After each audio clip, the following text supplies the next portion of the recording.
Hello. Today we are going to look at the autonomic nervous system, the last of the three parts of the nervous system that we had discussed with the central nervous system, the peripheral nervous system, and now we're into the autonomic nervous system. So what is that autonomic nervous system? Well, it has motor neurons,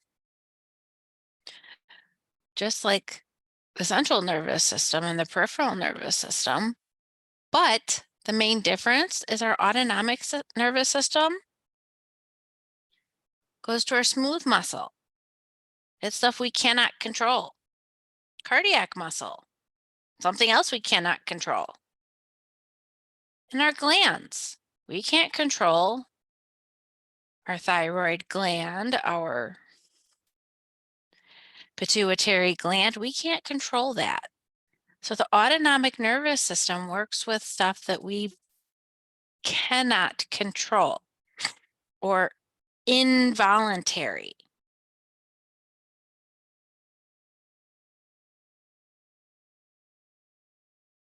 So we've been through the central nervous system. We've been through the peripheral nervous system. Now we're going down into this autonomic nervous system, which has a sympathetic division and that parasympathetic division.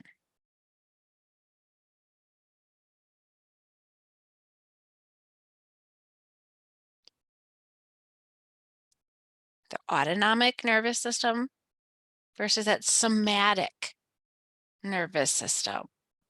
Somatic is muscle, so it's going to, and the somatic nervous system is going to skeletal muscle. So we have effectors. We have an efferent pathway. Efferent is away from the brain or away from whatever its target is. And that target organ could be the heart, could be the lungs, could be the stomach, the small intestines, the bladder. They respond to neurotransmitters. So as I said before, those somatic neurons, that somatic nervous system goes to skeletal muscles. That autonomic nervous system goes to the muscles we cannot control. So cardiac and smooth muscle, we cannot control. Also our glands, because we cannot control our pituitary gland, our pineal gland, our thyroid gland secreting hormones. We can't control that.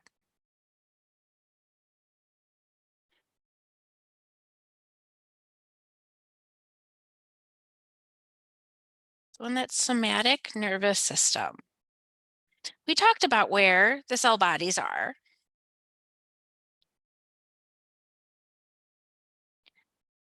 In that somatic nervous system, the cell bodies are located in that central nervous system. We have a single thick myelinated group A axons in the spinal cord, or in this that goes through that spinal cord, those cranial nerves, those nerves that come off the brain, and they go directly to a skeletal muscle. But the autonomic nervous system, they use two separate neurons to get to their location. We have a preganglionic neuron. Remember, those ganglion are what hold the cell bodies of neurons. And the preganglionic neuron, that cell body is in the central nervous system. It's pretty thin. There's not a lot of myelin on it. And the preganglionic axon goes into the ganglion.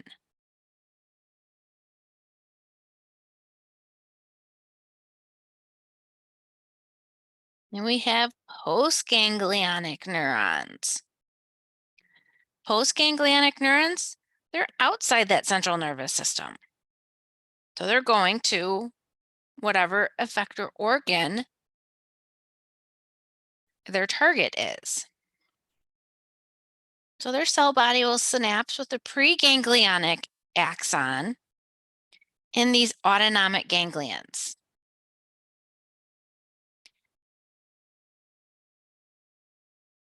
We have non-myelinated postganglionic axons, and those go to whatever that effector organ is. So let's look. We're coming out of the brain, down that spinal cord. The ganglions for the autonomic nervous system are outside of the nervous system. So we have this nerve coming down, goes into a ganglion. It'll synapse with another neuron that goes out to, say, the heart. That's all this is saying. The preganglionic neuron is in that central nervous system. We have our ganglion, which is what houses the cell bodies of neurons. But then that cell body will synapse with that postganglionic neuron that goes out to the effector organ. That's all this says.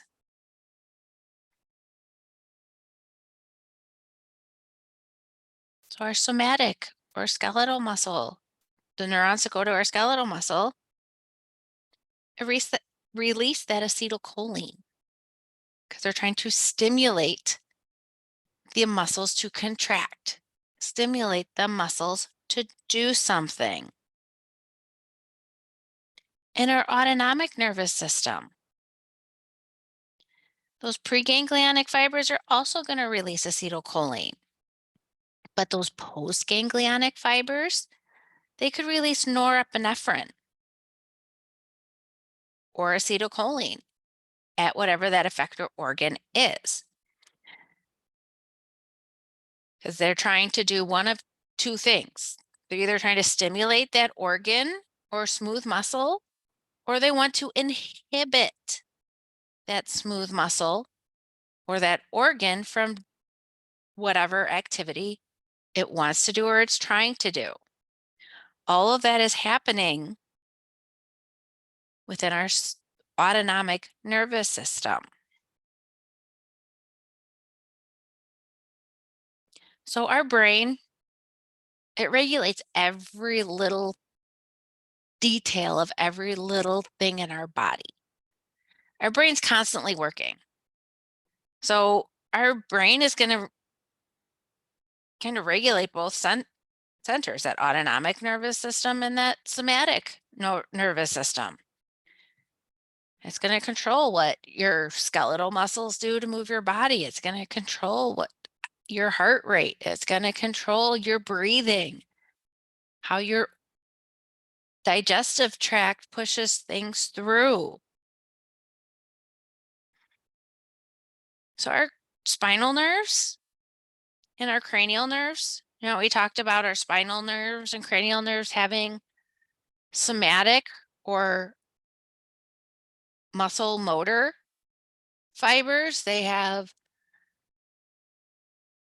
other fibers that deal with sensory information, but they're also going to contain autonomic fibers. A lot of them do. So they're going to have that motor, sensory, and autonomic fibers.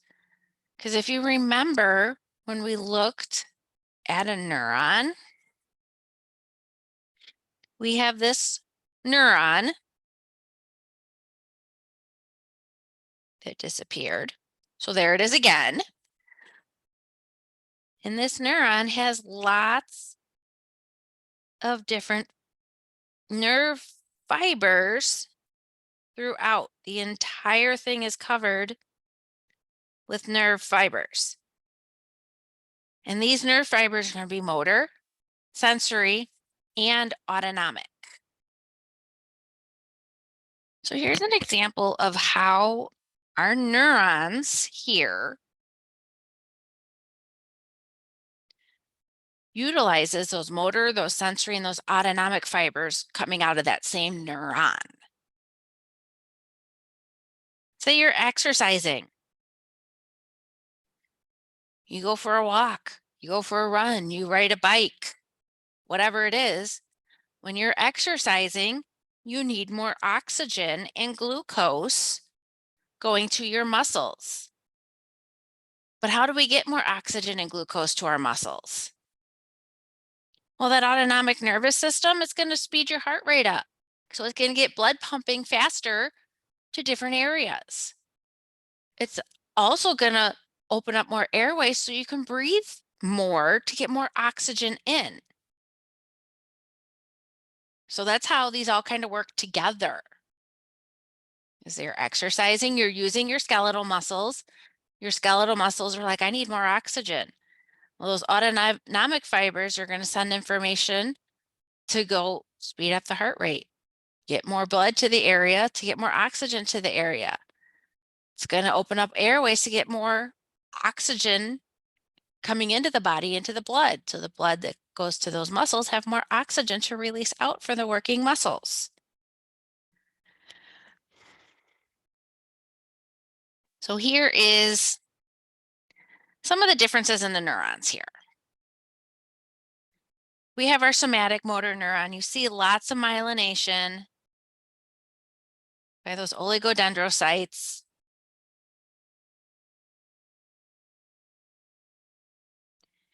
As they are moving from the central nervous system out to whatever that effector organ is, it releases acetylcholine. Our autonomic nervous neurons. We have our sympathetic over here in the middle. They don't have as heavy of myelination as those somatic motor neurons. And that lightly myelinated is in those preganglionic axons. They're going to synapse in a ganglion with the postganglionic neuron and axon. And they're going to release norepinephrine or acetylcholine for this parasympathetic. One inhibits, one stimulates. While in the somatic nervous system, that acetylcholine is always going to stimulate the muscle to do something. So we've kind of looked at, we've mentioned it here and there. We have that parasympathetic division of the autonomic nervous system and the sympathetic division of that autonomic nervous system. That parasympathetic tries to maintain the functions of your body. It tries to conserve your energy to use it for digestion, use it for breathing, for your heart, for your brain. Your brain uses a lot of energy. We have our sympathetic division, and that kind of mobilizes everything into place to do what it needs to do when you're trying to exercise or high stress, anxiety. That's your sympathetic nervous system kind of mobilizing everything into place. So all of our visceral organs, heart, lungs, stomach, small intestines, large intestines, liver, spleen, pancreas, all of it, they're innervated by sympathetic and parasympathetic. So that's called dual innervation. But of course, sympathetic and parasympathetic are going to have an opposite effect. So one will stimulate, one will inhibit. One will cause something to happen while the other one prevents something from happening. Why do they do that? Our body works very hard to maintain a state of homeostasis, where everything just functions the way it should. So this is part of the process of maintaining that homeostasis.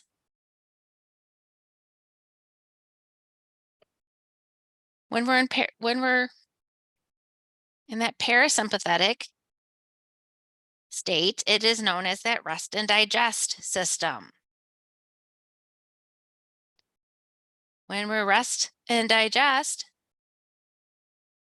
we're not using a lot of energy. We're trying to digest your food, diuresis, and defecation. It's what our body is trying to maintain during this specific time.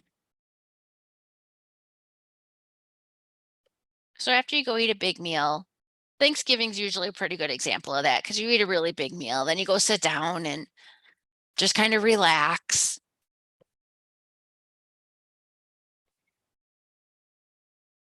Your parasympathetic division is going to maintain your blood pressure, your heart rate, your respiratory rate. They're going to keep it nice and low. There's no reason for you to be breathing heavy, taking in a lot of oxygen when you're just sitting on the couch reading a book or watching TV. Your gastrointestinal tract, since you just ate, it's working pretty hard to digest the food, pull out the nutrients it needs, and get rid of wastes that we don't need. That sympathetic division will constrict your pupils, make them smaller, especially if you're reading, so you can focus in better because they want to accommodate for what you're looking at. All of that needs to take place, and your parasympathetic nervous system makes that happen. But that sympathetic division, fight or flight, fight or flight. That fight or flight system does a lot of stuff with your system during any kind of activity like exercise. Even when you're really excited about something, an emergency situation, even during an embarrassing activity where your anxiety or stress gets really high, that's kicking the sympathetic nervous system into full gear to work harder. Your heart rate goes up. Those of you who don't like to give presentations in class, this is your sympathetic nervous system in overdrive right before that presentation starts. Always. You get that dry mouth. You get kind of cold, sweaty. Your hands, the palms of your hands get sweaty. It also dilates your pupils, so they get bigger. That's your sympathetic nervous system in full gear when you're trying to get ready to give a presentation in class, or something happened, that some emergency situation that you're in. All of that is going to cause this sympathetic nervous system to kick into full gear. So if you're doing any kind of physical activity, you're running away from something, your sympathetic nervous system's going to make sure that the blood goes to your skeletal muscles and your heart. Why? Well, if you're running, your skeletal muscles need more oxygen. They need more nutrients, glucose, to get to the area so they can make the ATP for you to actually run. It dilates your bronchioles in your lungs, allows more oxygen to get into your lungs so you can do activities. Your liver stores glucose. We've talked about this before, but your liver stores glucose as glycogen. So your liver is going to release that glycogen that's going to be broken up into the individual glucose molecules that will go to those skeletal muscles so we can make ATP for energy so our muscles can contract and let us run.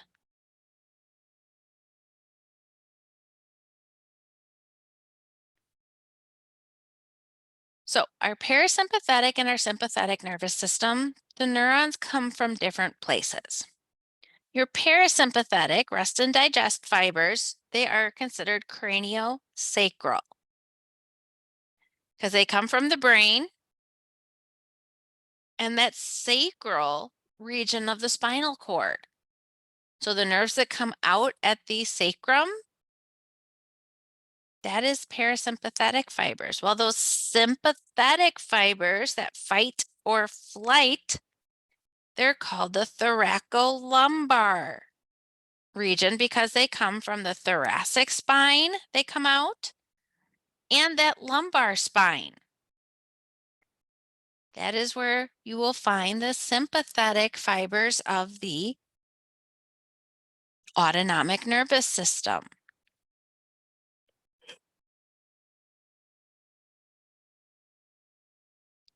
They have different lengths of neurons. Our parasympathetic, their preganglionic fibers are pretty long. Those short postganglionic fibers, well, those postganglionic fibers are going to be short. So we're going to have a lot longer of an axon at that preganglionic, it's my cell body. And then the postganglionic is a lot shorter. Well, that's sympathetic. Short preganglionic and long postganglionic. So just the opposite. So we have that short preganglionic to that long postganglionic. It just kept going right off the slide. The location of their ganglion that holds the cell bodies where they synapse between the preganglionic and the postganglionic neurons are in different locations. Our parasympathetic, those ganglions are closer to the effector organs. Think about it, it makes sense. Because our parasympathetic, those post-ganglionic fibers are short, which means there has to be a ganglion pretty close to where they're trying to go.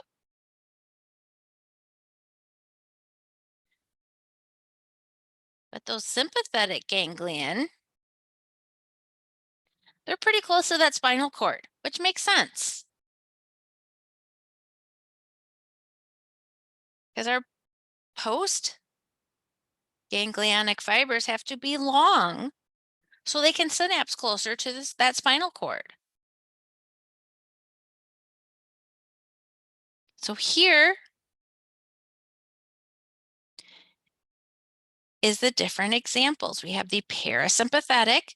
We see the neurons that are coming out of that spinal cord. We have all the different places here. This is a ganglion, this is a ganglion, that is a ganglion, here is one. You can see how long those preganglionic fibers are.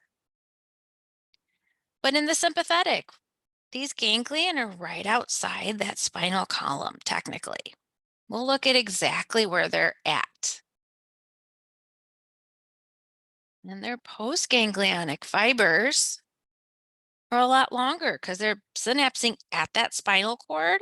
So they're going, the fibers have to go out to wherever their effector organ is. Could be the eyes, the skin, the salivary glands. If you kind of notice, those sympathetic fibers go to more places than those parasympathetic fibers do. Just kind of an interesting observation.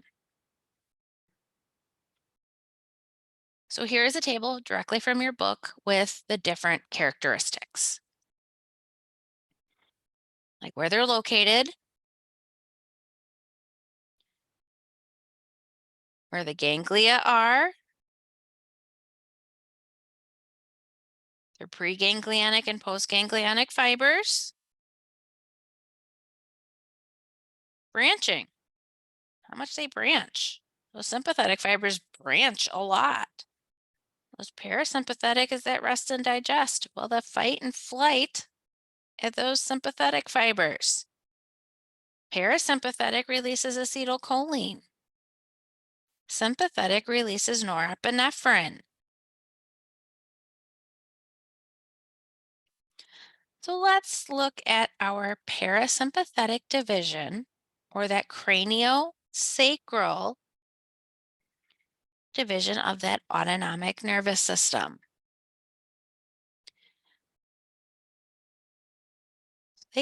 These nerves for the parasympathetic, since they're craniosacral, they're coming from that brainstem. They're coming from the sacrum.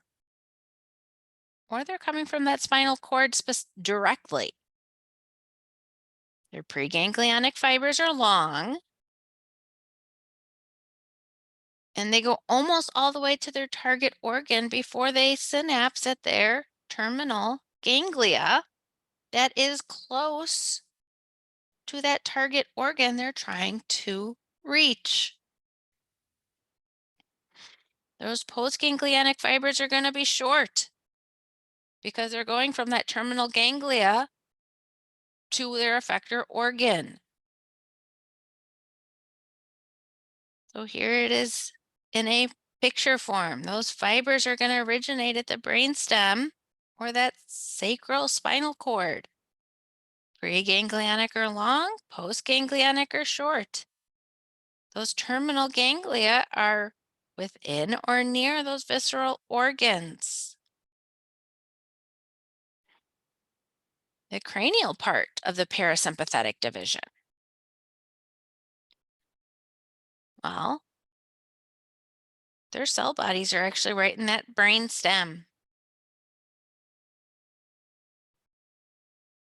We have preganglionic fibers that run in that oculomotor nerve or cranial nerve 3.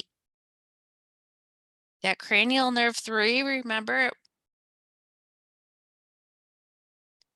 moves some of the muscles in the eye. Well, that parasympathetic portion of it also goes to the smooth muscles in the eye.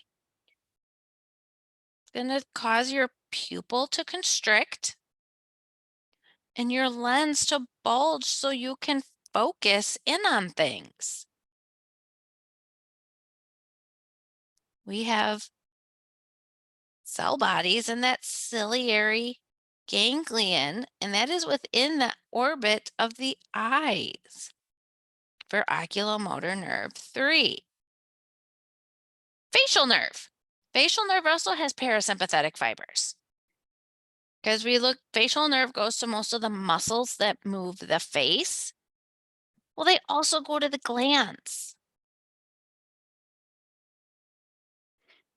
Those nasal and lacrimal glands. We have fibers that go to the pterygopalatine ganglia. We have submandibular and sublingual salivary glands. Those fibers go to the submandibular ganglia. We have a glossopharyngeal nerve.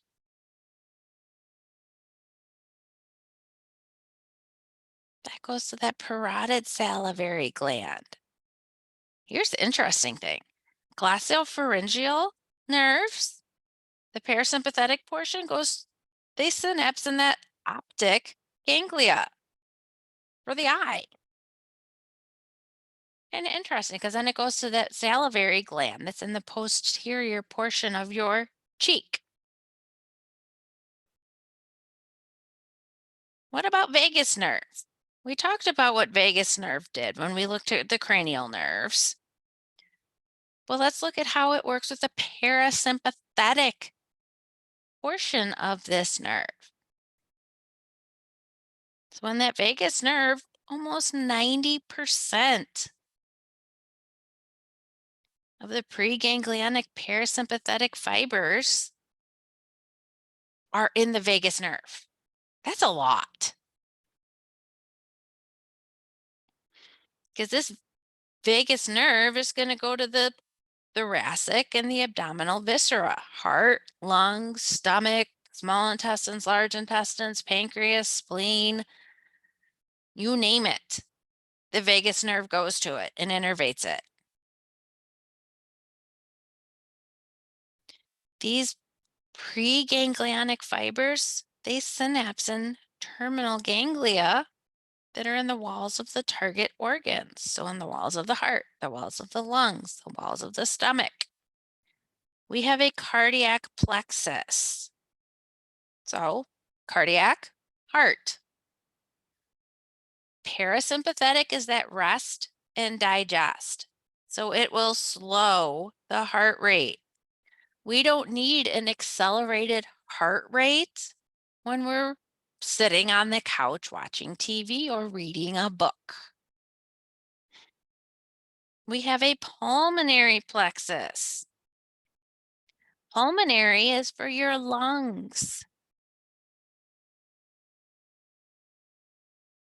So it changes your breathing rate. We have an esophageal plexus. That's that anterior and posterior vagal trunks that goes to the stomach, liver, gallbladder, pancreas, small intestines, and part of that large intestine. So I said the vagus nerve goes to most everything in that abdominal and thoracic cavity. It does a lot of different things.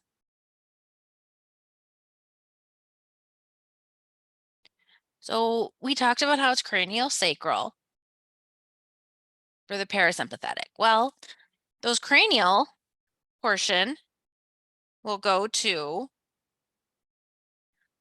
all the way up to that superior portion of that large intestine. Well, what about the rest of the visceral organs? They're going to come from the sacral 2 through sacral 4 nerves. So the nerves coming out of the sacrum at S2 to S4. That is where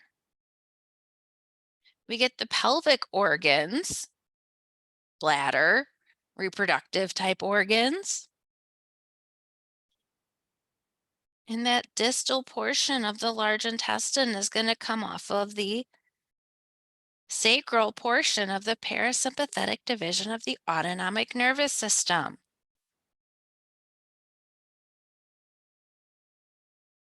Axons travel in those ventral roots of the spinal nerves. And then they branch into splanchnic nerves. Pelvic splanchnic nerves are specifically parasympathetic nerves. The ganglia are in the pelvic floor, the inferior hypogastric or pelvis plexus.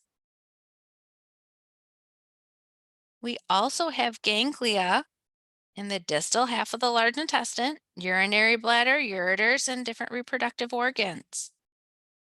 So here is this image that shows everything that's coming off of this cranial section goes through here. The sacral portion comes off and goes to here. So that cranial division serves a whole lot more than that sacral division, but it still serves quite a lot considering everything that is in the pelvic region. Our sympathetic nervous system is a lot more complex because it does a lot of different things because it stimulates your heart to beat faster, to breathe more, either deeper or more often.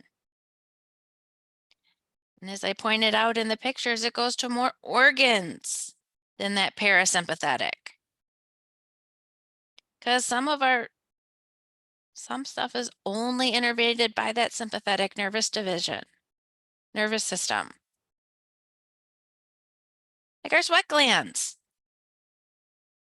they're only going to be activated in certain situations. When you're sitting on the couch doing absolutely nothing, watching TV, reading a book, do you need to be sweating? No. That erector pili muscle that goes to the different hair follicles on your arm, that only needs to be activated when you're cold. The smooth muscle of blood vessels, well, we either need to constrict or just not necessarily dilate or just relax down that smooth muscle to help with blood pressure, flow of blood. That all needs to take place. Remember, we call that sympathetic division that thoracolumbar division because the neurons come out of the thoracic spine and the lumbar spine. So it comes from T1 to L2. And if we remember when we kind of looked at that spinal cord, from that T1 to L2, we kind of have our spinal cord.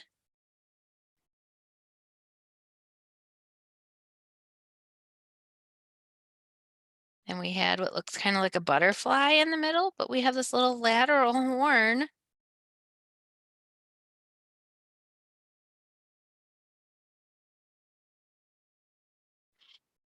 In that T1 to L2. This lateral horn is specifically the sympathetic division of that autonomic nervous system.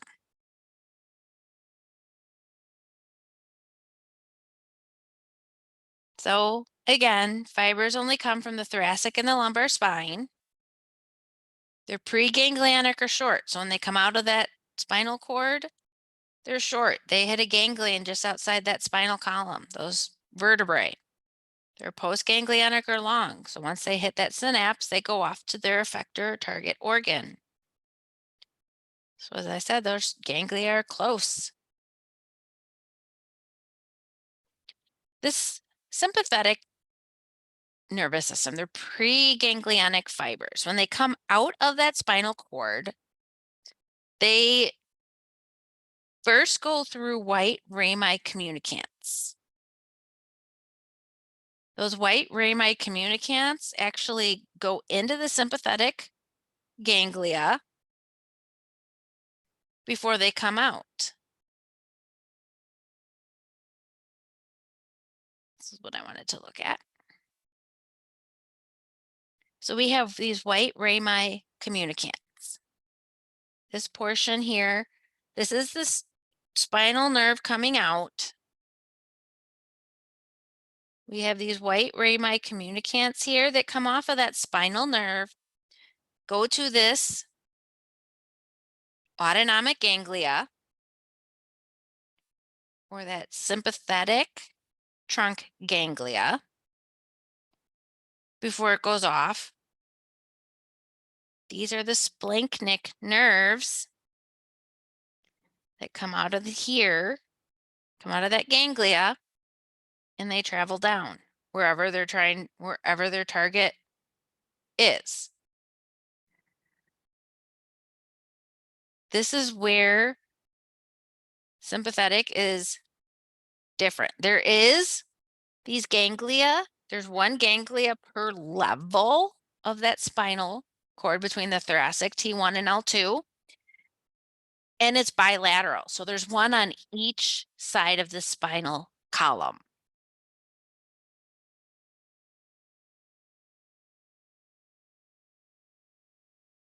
So there are a total of 23 paravertebral ganglia, as I said, one at each level. We have 3 cervical, 11 thoracic, 4 lumbar, 4 sacral, and 1 coccygeal.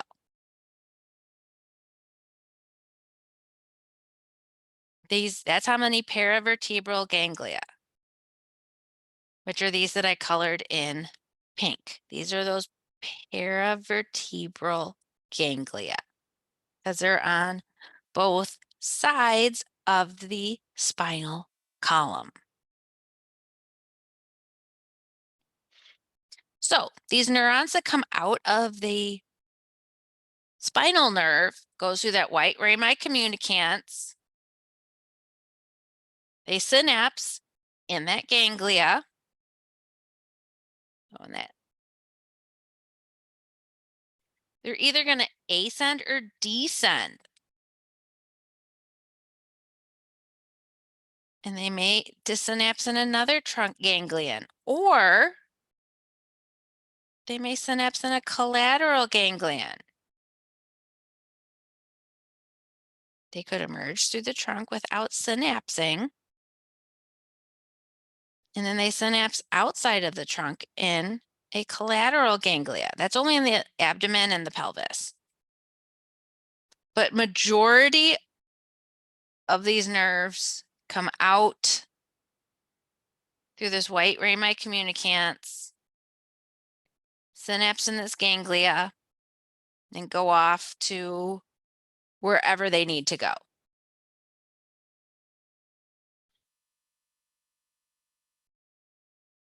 So we have what are called terminal ganglia. That's in the parasympathetic nervous system. That's usually right outside or in the wall of whatever organ these neurons are going to. We have sympathetic trunk ganglion and collateral ganglion. The sympathetic trunk ganglion are right next to that spinal column. Those collateral ganglia are in front of that spinal cord.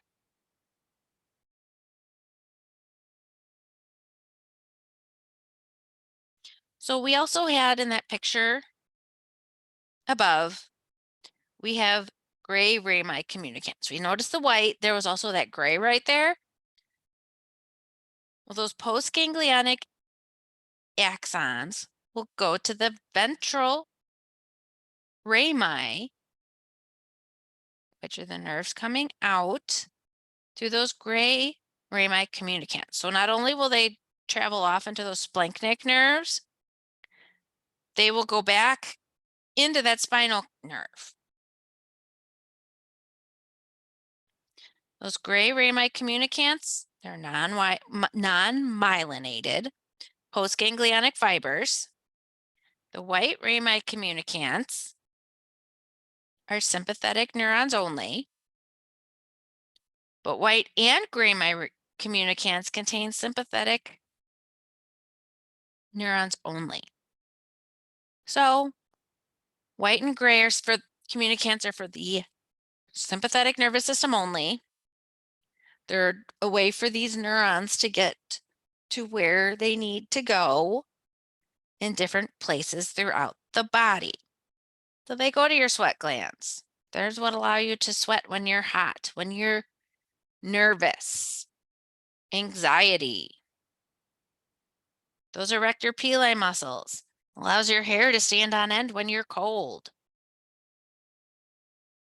Smooth muscle of vascular smooth muscle, so your blood vessels.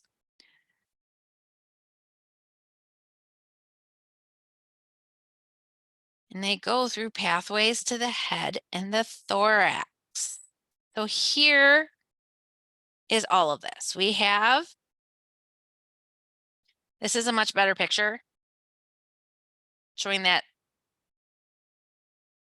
lateral horn. Much better drawing than mine. I know I can't draw, I still try.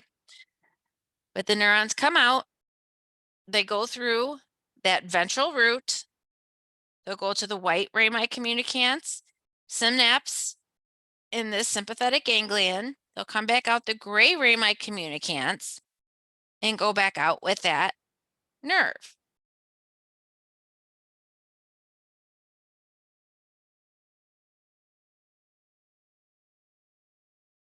This shows how they can come out from that lateral horn, go through the white rami communicants. They may travel up a level before they synapse. And then they go out to their target effector organ. Here's the other one. They can come out go to that white rami communicants, go right through the ganglion where they don't synapse. They go off and synapse in a collateral ganglion. Once they synapse, they go out to their target organ. So these are all the different ways the sympathetic neurons work.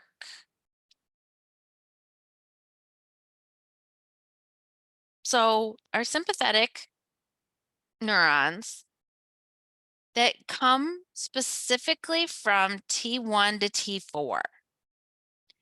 We have a superior cervical ganglion.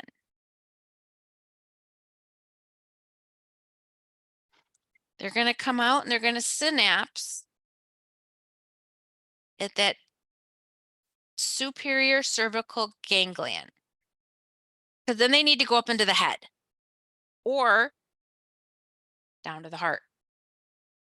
Because we need stuff that innervates that skin and blood vessels of the head. So even though they come out at the thoracic spine, thoracic T1 to T4, they go back up.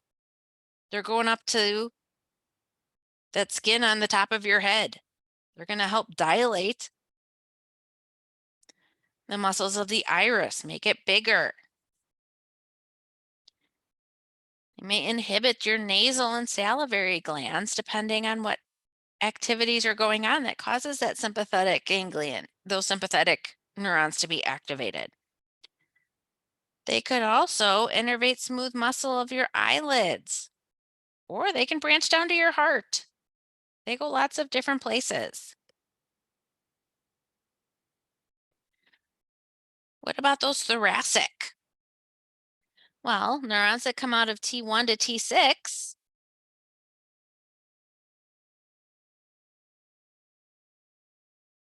they're going to synapse in the cervical trunk ganglion. Then our postganglionic fibers are coming out of the middle and inferior cervical ganglia. They enter the nerves of C4 to C8 because they're going to go to the cardiac plexus of the heart, that thyroid gland, your lungs, your esophagus. They're going to many different places. So let's look here. We have our superior cervical ganglion right here, our middle cervical ganglion, and our inferior cervical ganglion. That is these two. That superior cervical ganglion, it's going to your eye, that lacrimal gland in your eye, your nasal mucosa, going to the blood vessels in the skin in your head, salivary glands in your head.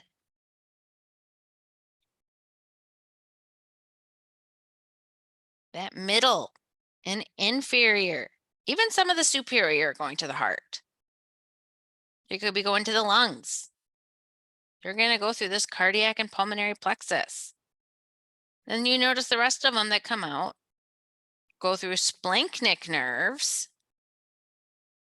superior mesenteric ganglion to the lumbar splanchnic nerve. They go through these splanchnic nerves to get to their target or effector organ. Most of the neurons that come from the inferior portion, as I just said, forms splanchnic nerves.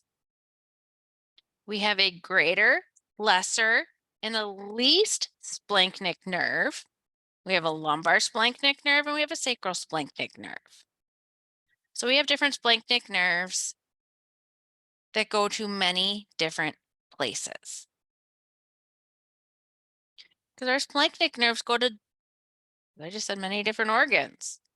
They kind of interweave, go throughout, because they form an abdominal aortic plexus. Within that abdominal aortic plexus, we have our celiac ganglion, our superior and our inferior mesenteric ganglion. And then after the neurons leave these specific ganglions, they're going to your abdomen, your pelvis, What about the ganglionic fibers from T5 to L2? They're going to go through thoracic splanchnic nerves.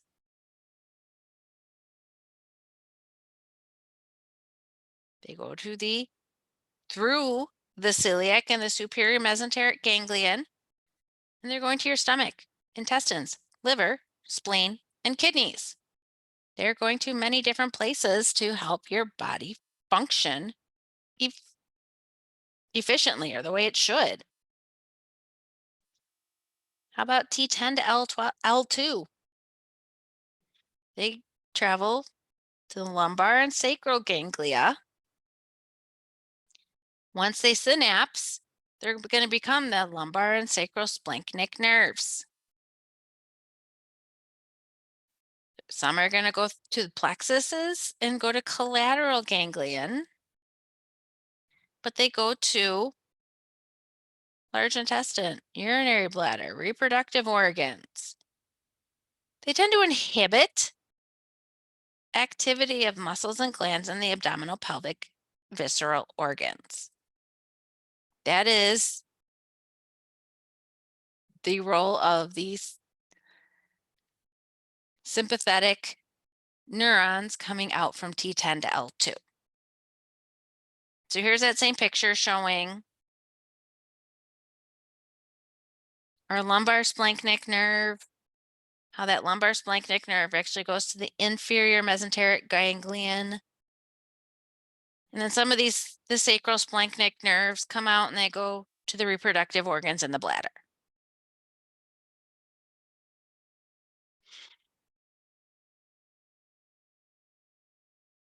So some of our sympathetic neurons, they're going straight, these preganglionic fibers, so they haven't synapsed with a postganglionic neuron yet. They go straight to the adrenal medulla. When they're stimulated, that's how we get epinephrine and norepinephrine. Because the norepinephrine and epinephrine come from our adrenal glands that sit on top of our kidneys.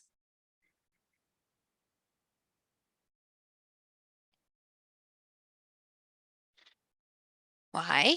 Because the sympathetic ganglia and the adrenal medulla come from the same tissue.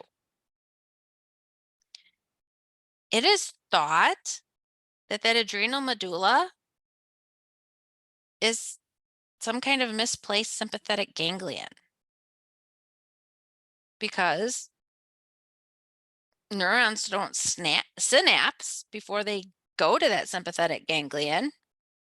They just go to that sympathetic ganglion, or they go straight to that adrenal medulla and cause the release of epinephrine and norepinephrine. So here is their route. They come out from that lateral horn, go through that white rami communicans. They just go straight through that ganglion. And they come down as a thoracic splanchnic nerve, and they go straight to that adrenal medulla that sits right on top of that kidney. So let's look at our visceral reflexes and what exactly our visceral reflexes are. So we have visceral sensory neurons.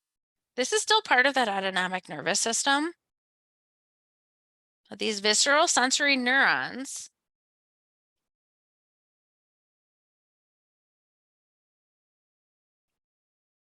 they're going to send information about chemical changes in the body. Stretch. So as things travel through your small intestines, it causes the tissues to stretch. So that information goes to the brain. Temperature. Or if something's irritating that viscera, those visceral sensory neurons are going to actually send that information up to the brain.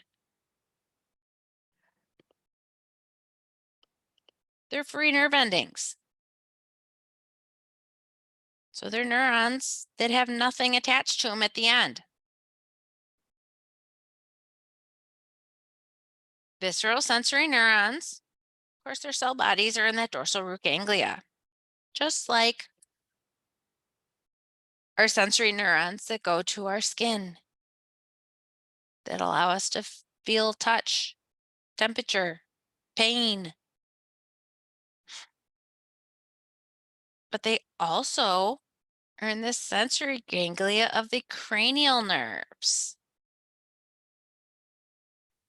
And their axons travel in those same neurons or nerves as the autonomic motor fibers. So it's the exact same as our somatic nervous system, where we have sensory and somatic or motor neurons for our skeletal muscles in that same neuron, because we have all those different fibers in there. This is the same thing. We have visceral sensory neurons and visceral motor neurons in that same nerve. So that picture that I drew before, that neuron, but then we have all these fibers inside.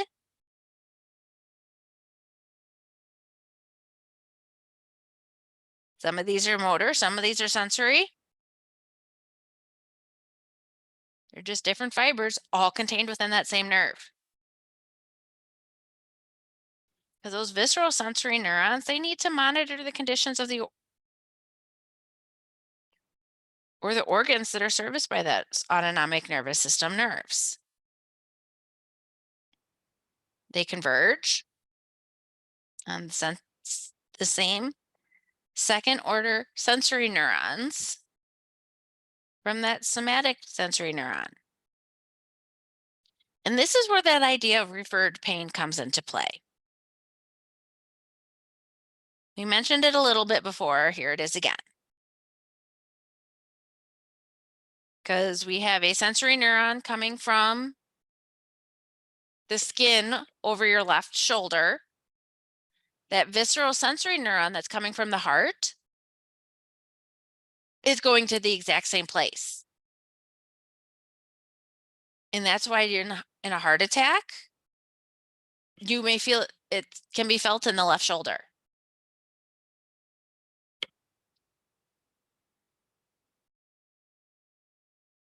So we have visceral reflex arcs.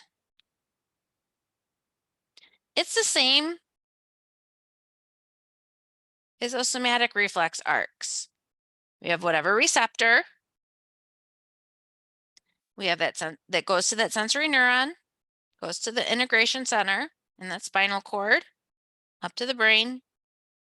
We have a motor neuron, whatever that effector is. So we have that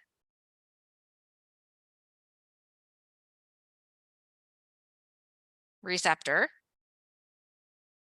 whatever receptor that is, goes to that sensory neuron, goes into the spinal cord,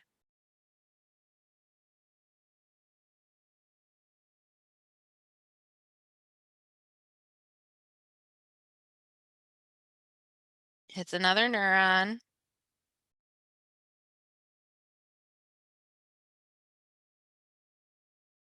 whoops, it's another neuron, comes out to whatever effect. Here's a difference. Our visceral reflex arc has two consecutive neurons in a motor pathway.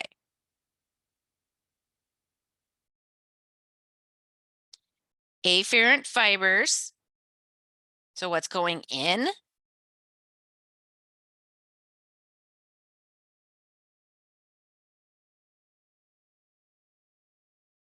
afferent is going in, that's just the direction it's headed. Efferent is going out.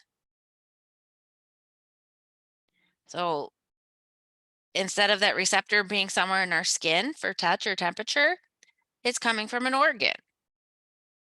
Then it goes back out, could be to smooth muscle, cardiac muscle, and glands.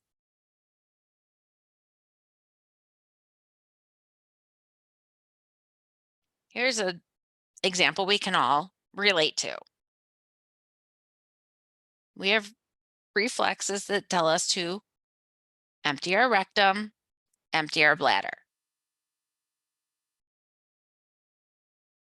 We also have a 3-neuron reflex in our gastrointestinal tract.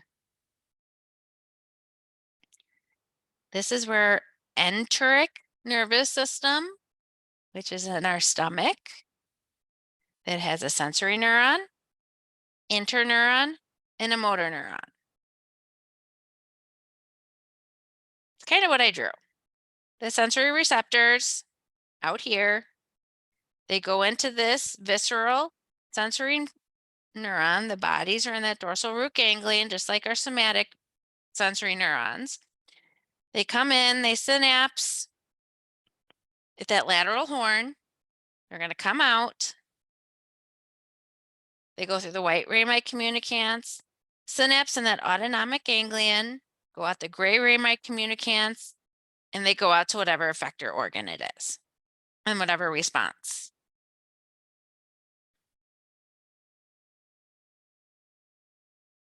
So as we've talked about, we've mentioned it before, but the major neurotransmitters are the acetylcholine and the norepinephrine. Acetylcholine is released by cholinergic fibers. They are released at all autonomic preganglionic axons and all parasympathetic postganglionic axons. Norepinephrine is sympathetic postganglionic axons, except sweat glands that release acetylcholine. But majority of them are norepinephrine.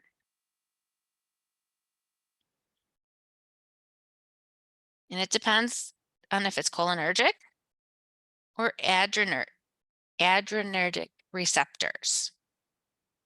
So here's that picture from before that goes into the different, shows the somatic nervous system with the skeletal muscles versus the sympathetic and the parasympathetic, what they release, how it's released, stimulates versus inhibits, all in here.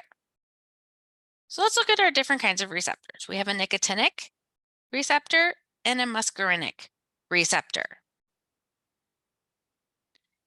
And of course, they're named after the drugs that bind to them and that mimic acetylcholine, like nicotine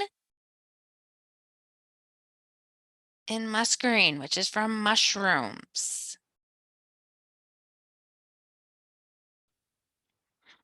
So we have nicotinic receptors. They're on all postganglionic neurons, sympathetic and parasympathetic.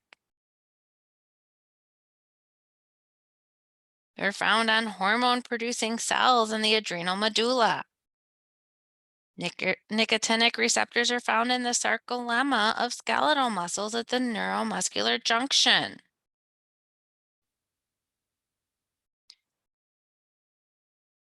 If we have nicotine, the effects of the acetylcholine at nicotinic receptors, it's always going to stimulate. So it's going to open those ion channels and depolarize postsynaptic cells.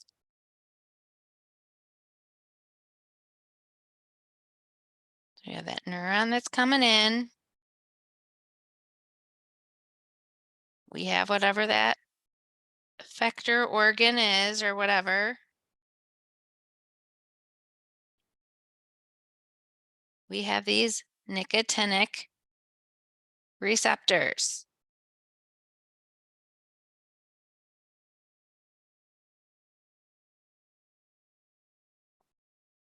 And they act the same as acetylcholine. Muscarinic receptors. They're on all effector cells stimulated by postganglionic cholinergic fibers. So what does acetylcholine do to muscarinic receptors? It can excite or it can inhibit. It just depends on the receptor type of the target organ. So if we have acetylcholine, that's going to bind to our cardiac muscle cells. Acetylcholine slows the heart rate, but it increases motility in smooth muscle cells of the intestines. So different places, they just have different effects. That's all this is saying. Acetylcholine at the heart slows it down. Acetylcholine in our intestines speeds up motility. They just act differently in different places.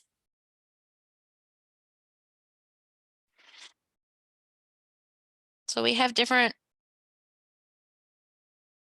kinds of receptors that respond to norepinephrine and epinephrine. We have alpha receptors and beta receptors. Then we have alpha 1, alpha 2 receptors, beta 1, 2, 3.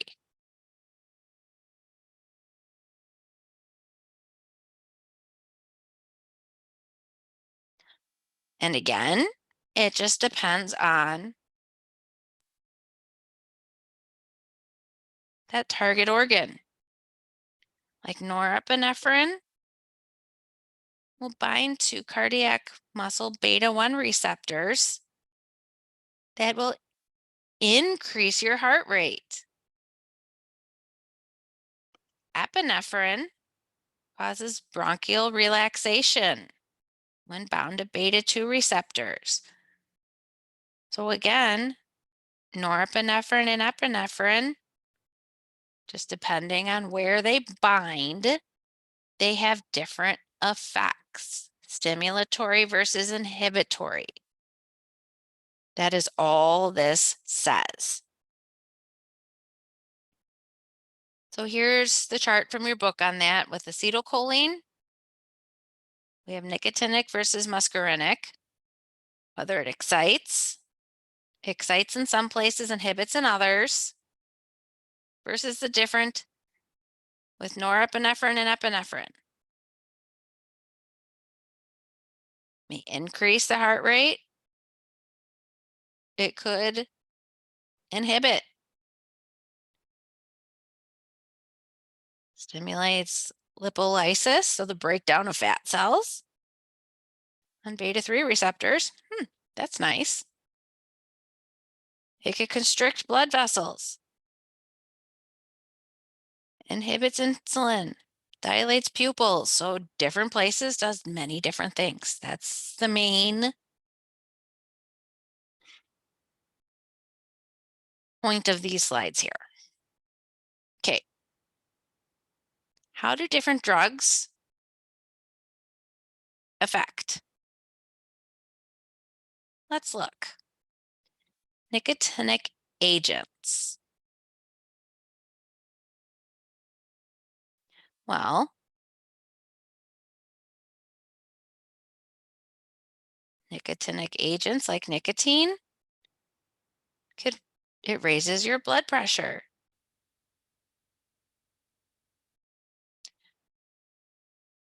Smoking cessation products like stop smoking type products. That's going to increase your heart rate. Parasympathetic agents. Pilocarpine or bethanacol works for glaucoma. Difficulty urinating. Acetylcholine esterase inhibitors like neostigmate or sarin can be used with myasthenia gravis. There's a lot of different ways that we can use drugs to our advantage with these different receptors.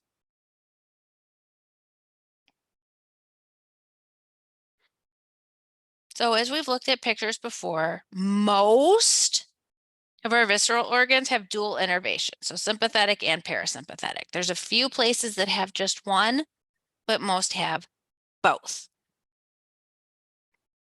So we have action potentials that are constantly firing for both divisions, and that produces an antagonistic interaction. And it helps to control your visceral activity. Both sympathetic and parasympathetic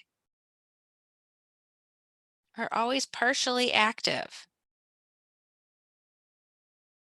That's how we get a basal sympathetic and parasympathetic tone. One of our divisions usually predominates, but once in a while, we have a nice cooperative effect between both divisions. It's not often, but it does happen. So that antagonism allows us to control, or our brain, our nervous system, to control what's happening. Because that sympathetic division increases the heart rate and respiratory rate, but at the same time, it's going to inhibit digestion and elimination. So if you've ever gone and exercised, you notice that you don't have to go to the bathroom as often. You're not really digesting your foods well when you're exercising, which is one of the reasons why there's that old wives' tale that says that after you don't swim for 30 minutes after you exercise or after you eat, to let your body digest the foods before you go out and exercise, before you go out and do stuff that keeps your digestive tract from working. The parasympathetic division will decrease the heart rate and respiratory rate, so it allows for digestion and discarding of wastes. That's how they work together. Sympathetic increases heart rate, respiration. Parasympathetic is going to decrease digestion and elimination. They work together. The sympathetic division increases some things. Sorry, I said that wrong. Sympathetic division increases heart rate, respiratory rate, and inhibits digestion and elimination. So it stimulates some things, inhibits others. So what we talked about a few slides ago, how different places, same things have different effects.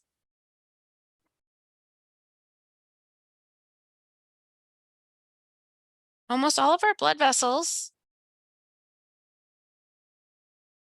are innervated by just sympathetic fibers, because that's what controls our blood pressure. Sympathetic tone or vasomotor tone allows for partial constriction of our blood vessels to help maintain that blood pressure. Because if your blood pressure drops, those sympathetic fibers are going to fire faster to constrict the blood vessels. When the blood vessels constrict, it raises the blood pressure. If your blood pressure raises too much, those sympathetic fibers are going to fire less. So the amount of action potentials that are coming out, if they're firing less, there's less constriction, which actually causes more dilation. And that decreases your blood pressure. They also shunt blood where it's needed. When you're exercising, it shunts blood to your skeletal muscles and away from your digestive tract. Doesn't get as much blood. It still gets blood, but it doesn't get as high of a supply as if you're just finished eating and you're sitting on the couch doing nothing. So everything works together to allow your body to function efficiently.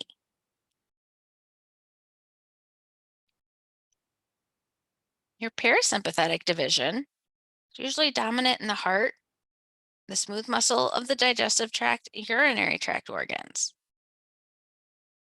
Glands, except for those adrenal glands and those sweat glands. Because if we slow the heart,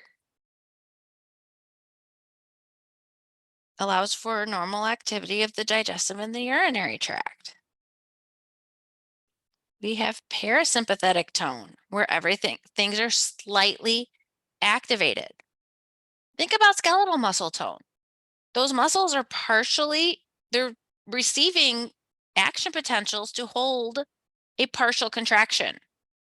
We talked about that at skeletal muscle. Well, the same thing happens with sympathetic and parasympathetic.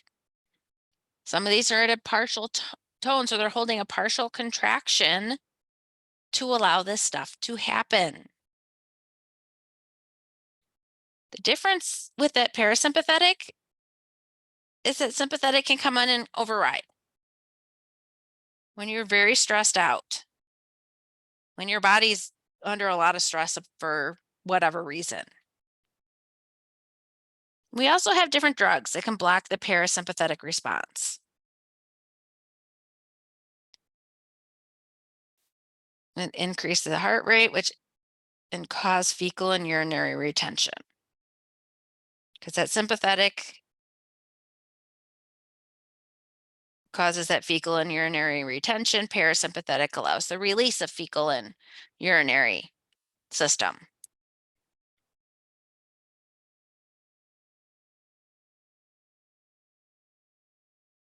So here is some other examples of how these two divisions work together. It can be seen in the external genitalia.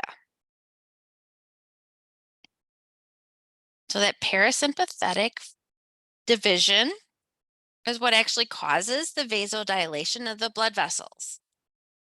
Those vasodilation brings more blood to the area and allows for the erection of that penis or the clitoris.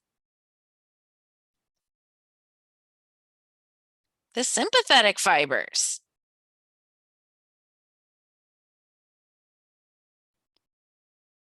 is what allows the ejaculation of semen in males and a reflex contraction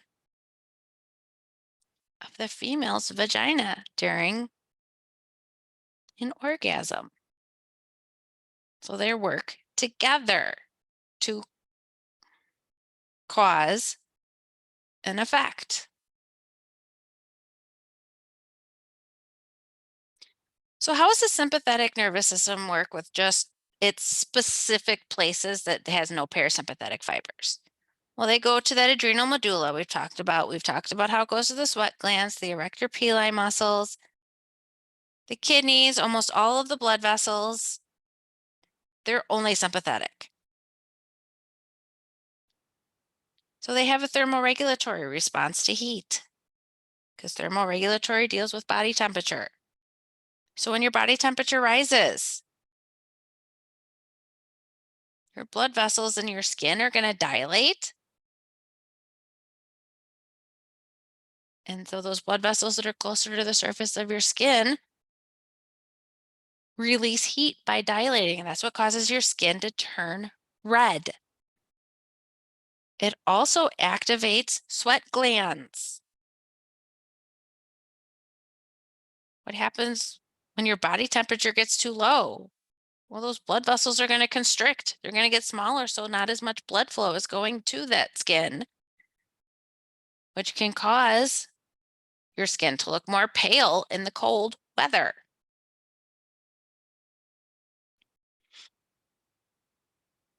That sympathetic division will release renin from the kidneys. Renin works to increase blood pressure. How about metabolically? Well, it's going to increase metabolic rates of cells, raise blood glucose levels, mobilizes fats for use as fuel. So they're always working. So your parasympathetic, this response is pretty short-lived because acetylcholine is destroyed by that acetylcholinesterase, that enzyme that breaks down the acetylcholine. But that sympathetic division, it's longer lasting because norepinephrine is inactivated more slowly than acetylcholine. Norepinephrine and epinephrine are from the adrenal medulla. Those are hormones specifically. And hormones have longer effects on the body even after those sympathetic neurons stop sending signals. When you get to the endocrine system in anatomy 2, you'll look at how these hormones have a longer lasting effect. And this is just one of the places in this autonomic nervous system where hormones have a longer lasting effect.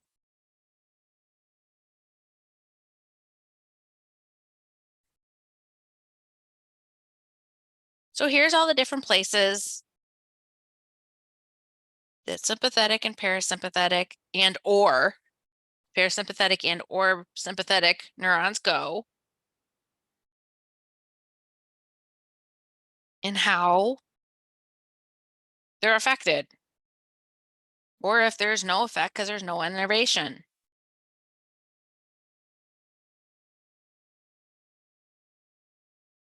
We have something that is called autonomic neuropathy.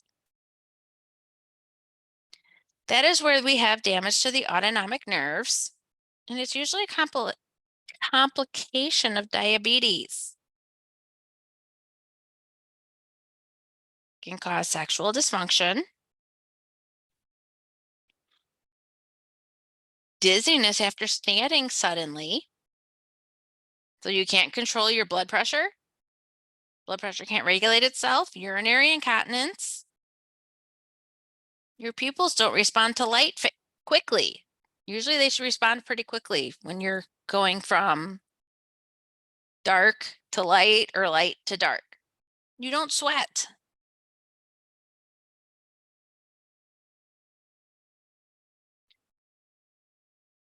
So, diabetic neuropathy. Maintain your blood glucose levels. By maintaining blood glucose levels, it prevents this diabetic neuropathy that causes this problem.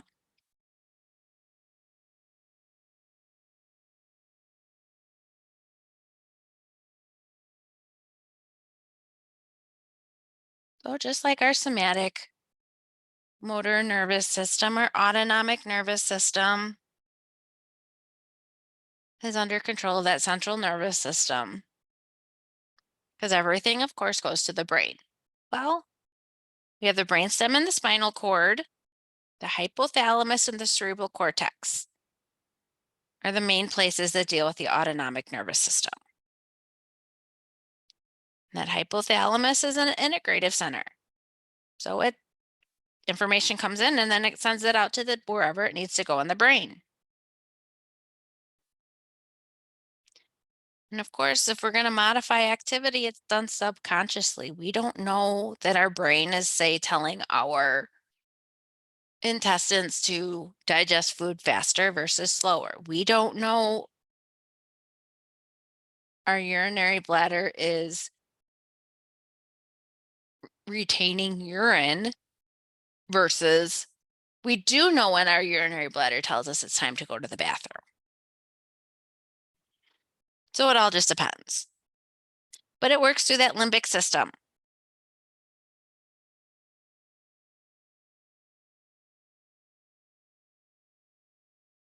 So in our brainstem, we have that reticular formation, and that is the most direct influence over that autonomic nervous system.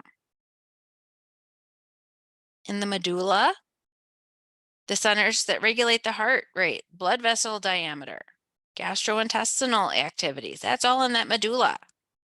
The midbrain, muscles for the pupil and the lens, the spinal cord, defecation and micturition. But they can have a conscious override. Like, you have to go to the bathroom, but you're not in a place where you can actually go to the bathroom. So you can consciously override that saying, hey, not now. I need to wait till I find a place. How about that hypothalamic control? Well, in the anterior portion directs that parasympathetic. The posterior portion does the sympathetic. It could be direct or indirect because we have that reticular system or through that spinal cord.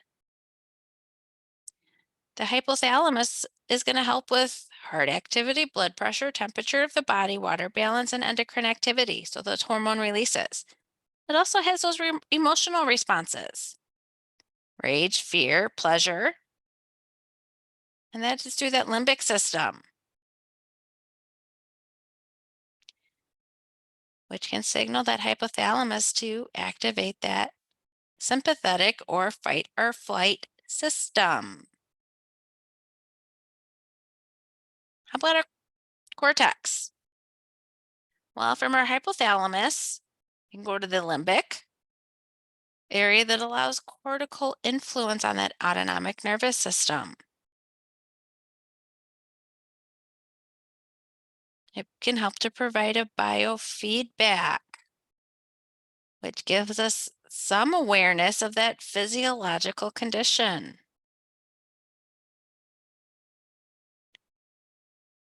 We can do biofeedback training. Some people can control migraines and manage their stress pretty well through therapy or counseling. They work on this, helping to manage your stress, helping to control different things from happening in the body. There are ways to do it.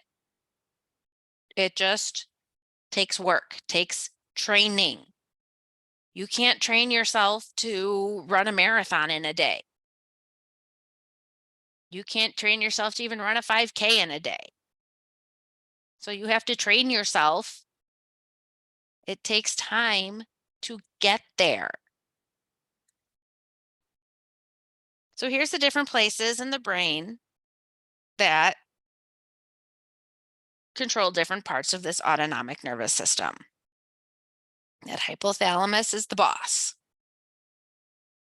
That brainstem and reticular formation does heart rate, pupil size, blood pressure, airflow, salivation, spinal cord, urination, defecation, erection, and ejaculation all come from there. There's other disorders of the autonomic nervous system, because you think about it, well, your autonomic nervous system is the one place that controls this stuff. Hypertension or high blood pressure. Well, your autonomic nervous system controls that. We could have an overactive sympathetic vasoconstrictor response to stress. So when we are stressed, our blood pressure rises.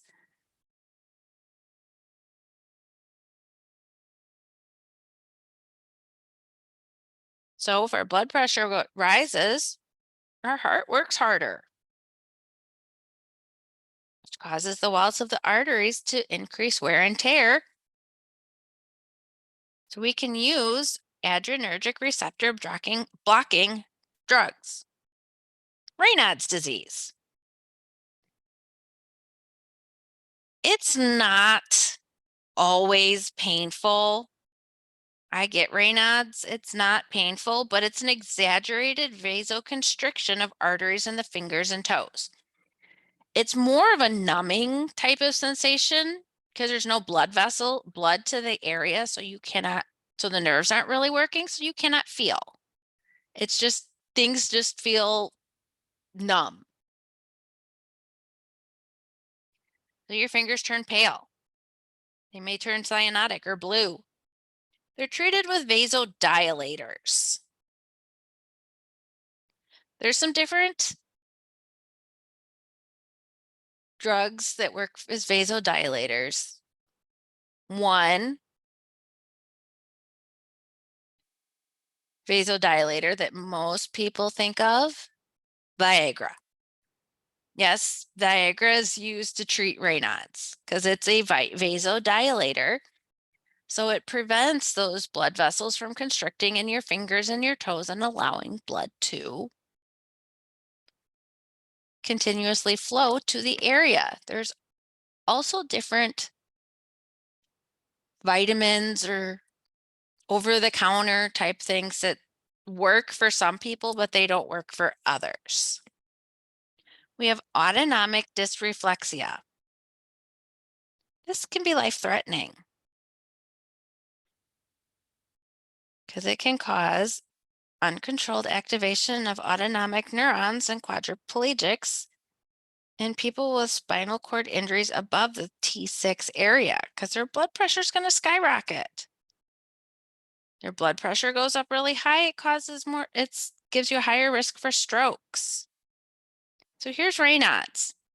That's my hand. Those blood vessels are constricted. There is no blood in that area, so the fingers completely turn white. It gets kind of fun to watch the patterns because sometimes you get areas you see here that have some blood supply. Same here versus the other finger where there's nothing, no blood supply.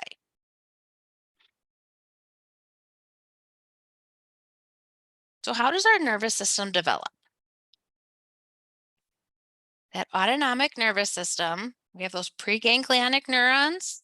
Those come from the neural tube, the same place as our somatic motor neurons. Our autonomic nervous system structures are in that peripheral nervous system that derive from the neural crest. Our postganglionic neurons come from here, the adrenal medulla comes here, and all of our ganglia. We have this nerve growth factor.